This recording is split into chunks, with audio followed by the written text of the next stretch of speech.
c'est parti pour notre promenade du dimanche.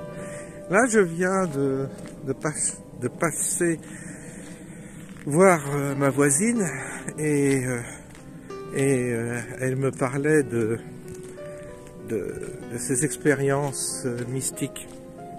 C'est quelqu'un qui a été enseignante et qui est assez rationnelle, et puis qui n'est pas une grenouille de bénitier.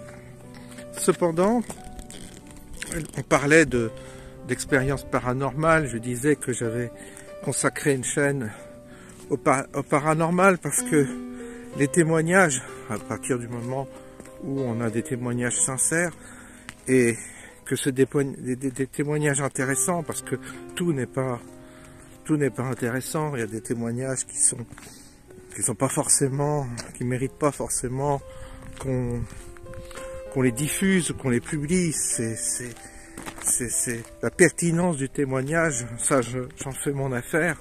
Si je vois que le témoignage, voilà, c'est pas pertinent, je n'édite pas. Et depuis, ça fait un moment que j'ai pas eu de témoignages qui m'ont semblé pertinents, qui m'ont semblé utiles à publier. Donc cette chaîne, elle est en train de dormir un peu en ce moment, et donc j'ai réactivé avec cette personne-là que je viens de voir, j'ai réactivé une conversation à ce propos, un échange plutôt. Ça, c'est les chasseurs. Et on tournait autour de la question des expériences paranormales que peuvent avoir les humains. Tout au long de l'histoire, on appelait ça des saints autrefois, ou des sorcières, ou de Dieu sait quoi. Et puis aujourd'hui, on n'est plus trop dans le cadre religieux, donc chacun peut être amené à faire des expériences dites paranormales. Alors ça peut être des expériences comme des expériences d'extase. C'était le cas de la personne que je viens de voir. Ça peut être une forme d'extase qu'elle a vécue avec une forme de respiration particulière, et elle a eu une forme d'énergie qui l'a pénétrée. Mais bon, c'est compliqué pour elle de témoigner de ça, c'est compliqué d'en parler plus que ça. Voilà, ça s'est produit, elle a ressenti quelque chose de particulier, une force qui venait de l'au-delà. Mais qu'est-ce qu'elle peut en dire? Qu'est-ce qu'elle peut en faire dans sa vie? Pas grand-chose en fait. Et c'est souvent le cas.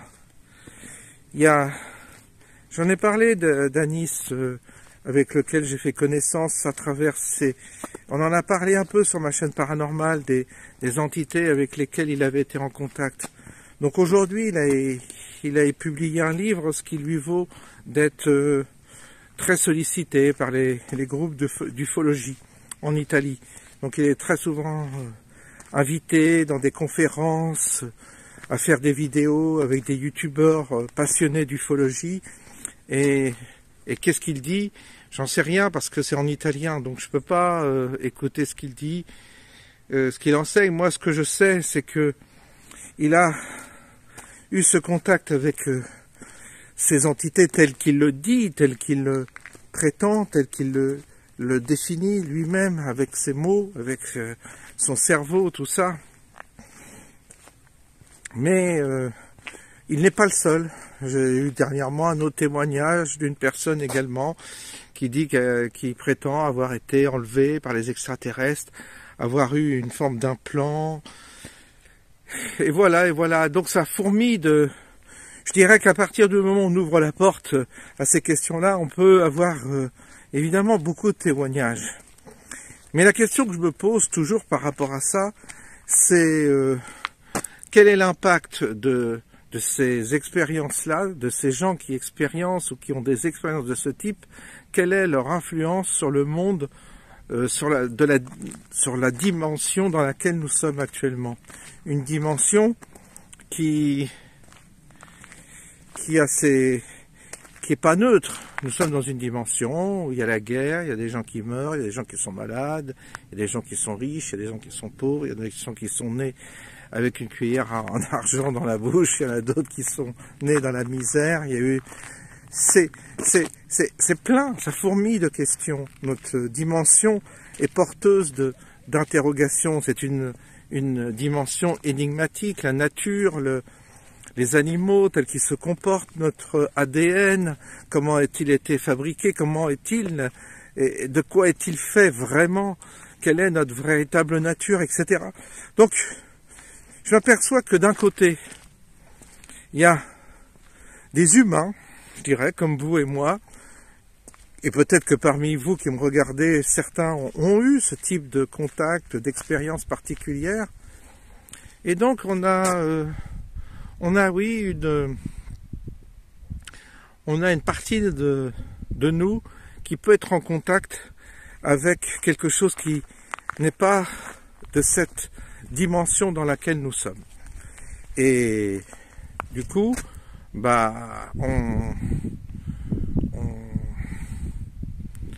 on voit bien qu'il y a comme une frontière, et que ces deux univers, ces deux dimensions ne communiquent pas, parce que l'une n'a pas d'impact sur l'autre, et inversement. Je veux dire que toutes ces personnes qui sont certainement sincères, qui ont vécu des contacts et des expériences de ce type-là, ont Bon, là je suis troublé parce qu'il y a quelqu'un qui arrive, et j'aime pas parler quand j'ai du monde comme ça. Bon, souvent seul, ça, donc je reprends la conversation tout à l'heure. Voilà, c'est reparti. Donc, ce que j'observe, c'est que vous avez des gens qui ont effectivement des expériences dites paranormales. Ça peut être...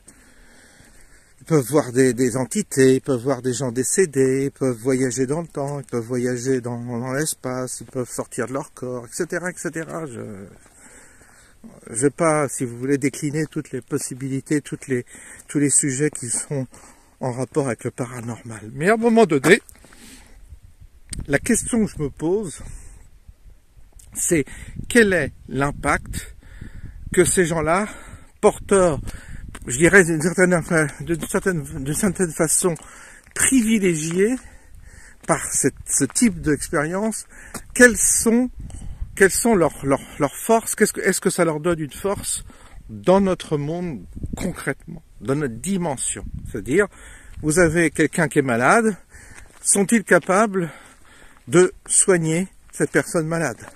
Vous avez une guerre, sont-ils capables d'empêcher une guerre atomique de se produire? Sont-ils capables d'influencer le monde par rapport à ce qu'on voit aujourd'hui, par exemple en Ukraine? Sont-ils capables d'intervenir? Sont-ils capables d'avoir une action concrète pour arrêter, par exemple, une boucherie, un massacre qui a lieu? En réalité, non. En réalité, ce que j'ai observé, c'est que non, ça n'agit pas. Ça n'agit absolument pas. Alors, évidemment, on peut être fasciné, on peut être intéressé, on peut être bon client, un bon auditeur, et agréablement, je dirais parfois séduit, surpris par ces témoignages qui nous arrivent des uns et des autres qui ont des expériences paranormales. Mais la question c'est, à quoi ça sert concrètement? À quoi ça sert d'avoir des expérimentations d'ordre paranormal si ça n'agit pas dans notre dimension? Parce que ça n'agit pas. C'est clair et net que ça n'agit pas. Si ça agissait, il n'y aurait pas eu le pic-pic, il n'y aurait pas eu les effets secondaires, il y aurait eu des gens très éveillés grâce à ce type d'expérimentation, qui auraient été d'une part éveillés et qui, grâce à une forme de pouvoir ou de puissance qu'ils auraient capté d'un autre monde, auraient pu influencer le monde, auraient pu agir. Et ça se passe jamais comme ça, ils agissent pas. Ils n'arrivent même pas à convaincre autour d'eux, ils n'arrivent pas à... Ils font rien de leur pouvoir, ils font rien de leurs expériences. Ils ne font rien, je dirais, de ces expérimentations qu'ils ont faites, à part éventuellement se mettre en avant, valoriser leur ego parce qu'on les écoute, impressionner, tout ça, et faire des tables rondes autour de leur sujet, mais sans que ça ne débouche sur quelque chose, parce que l'intérêt, il est où? L'intérêt, il est quand même d'avoir une action sur le monde. Moi je sais pas si toutefois moi j'ai quelqu'un qui me contacte de l'autre monde, tout ça, je lui dis, bah, dépêche-toi d'aller en Ukraine et d'essayer de faire quelque chose, d'intervenir pour stopper l'affaire, pour arrêter que cette guerre ait lieu, pour stopper une boucherie, parce que là-dedans, il y a des enfants, il y a des vieillards, il y a des gens qui meurent, des souffres, etc. C'est l'urgence du moment. C'est ça que je me permettrais de dire si j'avais une expérience paranormale. Je dirais, ben, moi, personnellement, ce qui m'intéresse, c'est qu'il y a une action dans notre dimension. Et puis, je poserai immédiatement la question, mais qu'est-ce qu'on est venu foutre sur Terre? Qu'est-ce qu'on est là? Est-ce que toi qui viens d'une autre dimension, tu peux m'expliquer ce qui nous arrive, nous les humains? Pourquoi on est fabriqué de cette manière? Pourquoi on ne vit pourquoi notre vie est extrêmement éphémère? Et pourquoi on est obligé de se réincarner si c'est vrai, les réincarnations? Et pourquoi? J'aimerais avoir au moins une explication, tout au moins le début de l'explication. Mais jamais, au grand jamais, on ne me répond sur ce plan-là. Alors on dit, ah oui, j'ai vu ceci, j'ai vu cela, j'ai eu ceci, j'ai eu cela. Mais moi, je veux des explications, je veux des réponses concrètes, bêtes, des réponses toutes bêtes. Qu'est-ce que l'humain? Qu'est-ce qu'il fait? À quoi il sert? Qu'est-ce que cette dimension dans laquelle la matérialité, qu'est-ce que c'est? Est-ce qu'on est dans une matrice? Est-ce qu'on n'est pas dans une matrice? Est-ce que c'est réel ou est-ce que c'est pas réel? J'ai envie de savoir. J'ai envie d'avoir des réponses. Jamais j'ai de réponse. Dieu sait si j'en ai rencontré des personnes comme ça qui ont eu ce type d'expérience, mais j'ai pas de réponse. À chaque fois, ça va dans... J'ai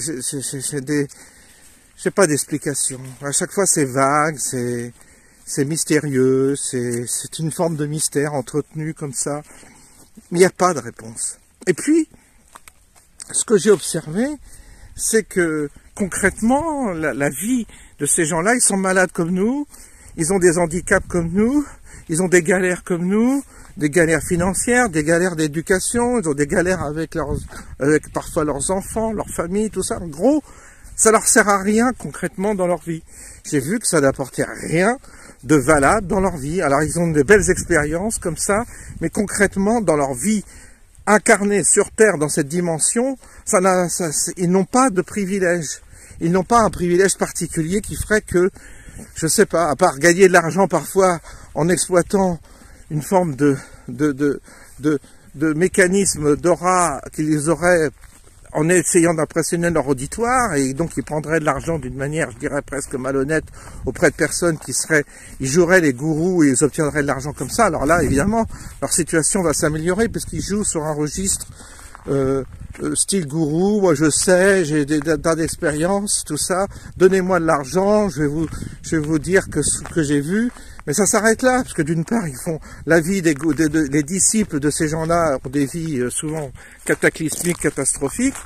On le voit partout. Donc, je sais pas, je me demande si... Franchement, j'ai beaucoup de... Je suis très circonspect sur la question. Dieu sait si j'ai pensé parfois que ça pouvait nous ouvrir des perspectives. Et je suis contraint de penser que ça n'ouvre pas. C'est pas par cette voie-là qu'on va y arriver. Vous savez, j'en ai lu des bouquins sur toutes ces questions. J'ai creusé ça. Et c'est pour ça que j'ai fait sur cette chaîne sur le paranormal. Je me suis dit, peut-être qu'il y a quelque chose, peut-être que ça va permettre d'avoir des clés de compréhension. En réalité, non. Non, j'arrive... tac, il m'est arrivé ça, j'ai eu une extase, j'ai vu des gens mourir, j'ai vu des gens morts, j'ai eu des visions sur mes vies antérieures, j'ai vu des entités, mais concrètement, personne ne répond à la question existentielle, principale, que sommes-nous faits, de quoi sommes-nous faits, qu'est-ce que nous sommes venus faire sur Terre, qu'est-ce que nous faisons dans cette dimension, et pourquoi sommes-nous coincés dans l'espace-temps, dans une dimension éphémère, pourquoi tout cela a lieu. Et à quoi nous servons? C'est quand même, je sais pas, c'est pas une question hyper philosophique, hyper métaphysique, c'est une question banale. Mais cette question banale, je n'y ai pas. Je n'ai pas de réponse. Je n'arrive pas à avoir de réponse. Et je m'aperçois que personne ne m'apporte de réponse. Alors moi, pour l'instant, ça m'intéresse pas d'avoir, comment dire, ça m'intéresse pas qu'on me balade, quoi. Ce que je veux, c'est des réponses. Et moi, ce qui m'intéresse, c'est la réponse. La réponse, qu'est-ce que nous sommes venus faire sur Terre? Pourquoi nous sommes nés? De quoi nous sommes faits? De quoi est constitué notre ADN? Qu'est-ce qui nous différencie des animaux? Et quel est l'intérêt de vivre sur cette Terre? Quel est l'intérêt? Si on est venu sur Terre pour se massacrer les uns les autres, vraiment le Dieu qui nous a construits, qui nous a fait, c'est un Dieu sadique. Hein, on va pas me dire que c'est un Dieu d'amour. Un Dieu d'amour qui nous fabrique tels que nous sommes, en train de nous entretuer, en train de nous démolir les uns les autres. Je me demande où est l'amour. Alors moi, on me parle d'amour, mais là, je vois pas trop d'amour, vous voyez, de ce côté-là. Je ne vois pas trop se manifester l'amour dans notre monde. Quand on voit que le monde est fait de telle manière que ce sont les salopards qui s'en sortent mieux que les gens qui ont de bonnes dispositions, tu dis, oui, ok, bon, bah, c'est vachement bien fait notre monde, il privilégie les salopards, mais il fait rien pour les gens qui sont bien, honnêtes et sincères. Alors, il faut qu'on m'explique. Moi, j'ai besoin d'explications. Pour l'instant, je comprends pas. Je comprends pas, et Dieu sait si j'ai posé des questions. Alors moi, je veux bien toutes les expériences statiques, les expériences les expériences de personnes qui tombent en extase, etc. Tout ce que vous voulez, mais à quoi ça sert? À quoi ça sert? Parce qu'en fait, je m'aperçois que pour l'instant, ça sert à rien. Il y en a eu des saints. Il y en a eu des apparitions de la Sainte Vierge, de Jésus, de Saint Michel Archange, de tout ça. Mais que font-ils? Que font-ils? Ah oui, il faut que tu dises 10 fois ton chapelet par jour et ça va aller mieux. Attendez, est-ce que ça a été mieux depuis qu'il y a eu des apparitions de la Sainte Vierge qui a demandé? Alors les gens, j'en ai connu des gens qui ont récité des rosaires et des chapelets. Ça donne rien. Ça donne rien, je regrette, c'est faux. C'est faux tout ça, il y a du mensonge derrière, il y a de la manipulation. Il y a quelque chose qui cloche en tous les cas. Quelque chose qui cloche et qui n'est pas cohérent. Et moi, ce que je cherche, c'est une réponse cohérente.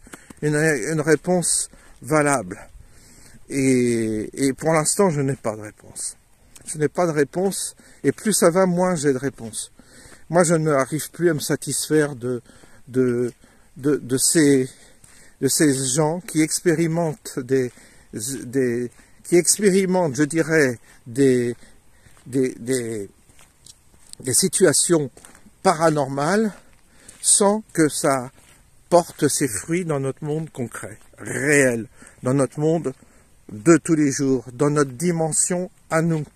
Notre dimension, c'est la guerre. Notre dimension, c'est une jungle. Notre dimension, c'est une survie. Notre dimension, c'est la maladie. Notre dimension, c'est la mort. Qu'on me donne des explications. Qu'on m'apporte des réponses. Parce que moi, je veux bien qu'on critique ce monde, la matérialité, la consommation et tout ça. Je veux bien. Mais qu'est-ce que vous proposez, vous? Vous proposez quoi? De vivre dans une communauté paradisiaque où tout le monde s'entend? C'est faux. J'ai vécu dans ces communautés, c'est encore pire. Les gens sont encore plus... Les gens qui prétendent à la spiritualité, qui se regroupent pour vivre en communauté, ils ont encore plus de défauts que les autres. Ils sont pas dans la matérialité, ils prétendent être dans la spiritualité, ils sont encore plus mauvais, plus méchants. C'est dans l'église que j'ai rencontré le plus de haine. C'est dans l'institution église que j'ai rencontré le plus de haine entre les gens. Donc faut pas me dire que parce qu'on est dépouillé matériellement, qu'on est meilleur pour ça. C'est faux. Donc il y a vraiment un sujet que je soulève le soulève avec vous, je le dis comme je le pense, mais il y a réellement quelque chose qui cloche dans tous ces mécanismes qu'on s'est construits, dans toutes ces catégories dans lesquelles on a mis spiritualité, religion, bienveillance, etc. Non, non, ça fonctionne pas comme ça, il y a un truc qui cloche. C'est mon point de vue. Je n'ai pas la clé de la réponse, le début d'une réponse d'ailleurs, mais je n'ai que des questions. Et la question que je pose, c'est qu'est-ce qu'on fait? Qu'est-ce qu'on fait? Est-ce qu'on va réouvrir des camps de concentration? Est-ce qu'on va recommencer? Parce qu'en réalité, qu'est-ce qui nous attend là? Qu'est-ce qui nous attend là demain? Moi, je voudrais qu'il y ait quelque chose qui arrive, qui se produise, qu'on arrête ce massacre-là en Ukraine, parce que c'est bien concret pour moi, c'est quelque chose de bien réel, et j'attends que quelque chose se produise pour qu'on dise stop, parce que là, sinon,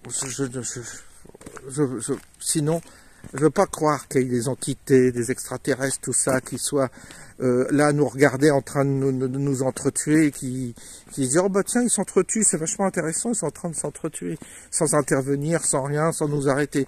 S'il y a des gens qui ont des connaissances, moi je veux bien qu'ils m'expliquent. S'il y a des gens qui peuvent m'expliquer ça, je veux bien, mais moi je peux pas accepter que on continue, nous les humains, à nous entretuer sans qu'il y ait d'intervention pour nous dire stop.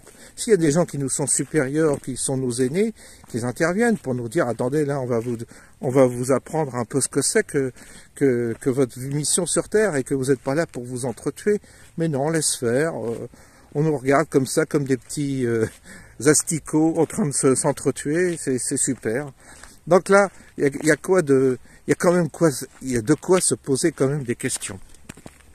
Alors, évidemment, c'est toujours la même chose, on tourne en rond dans ce type de questions, mais si on ne les pose pas, c'est sûr qu'on ne risque pas d'avoir de réponse. Donc moi je les pose, les questions, sans tabou, sans prétention, sans même...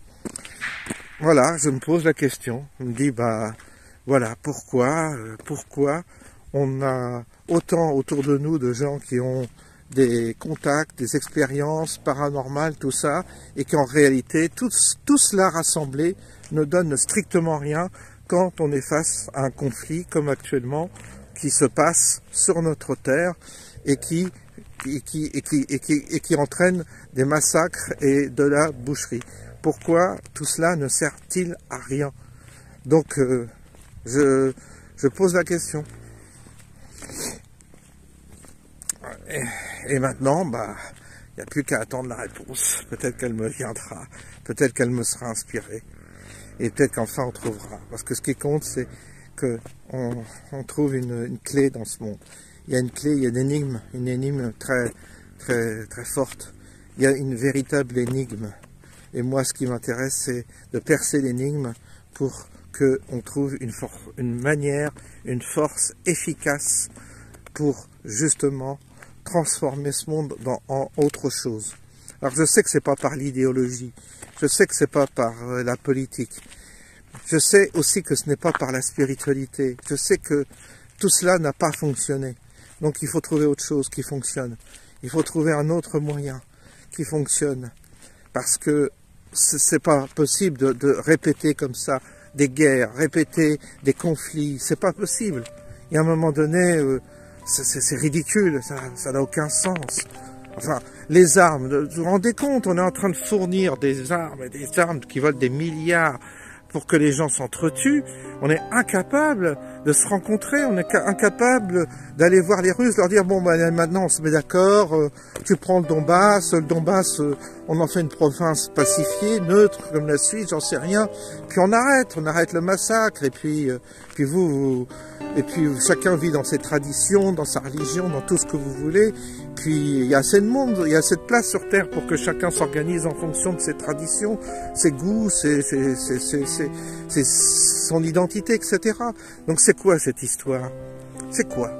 Donc là, il y a quand même quelque chose qui se pose comme question, et elle est liée effectivement à cette efficacité ou pas qu'on a, nous, sur cette terre, d'agir par rapport à quelque chose d'extrêmement concret, qui est cette guerre, ce conflit, et qui génère de la souffrance, et qui peut générer énormément de souffrance. Voilà un peu les réflexions du jour, voilà, elles valent ce qu'elles valent, je sais pas, je ne prétends pas avoir vraiment décroché des réflexions géniales, mais voilà ce que m'inspire un peu cet après-midi d'un dimanche qui était ensoleillé mais qui ne l'est pas. Je vous souhaite une bonne soirée. À bientôt.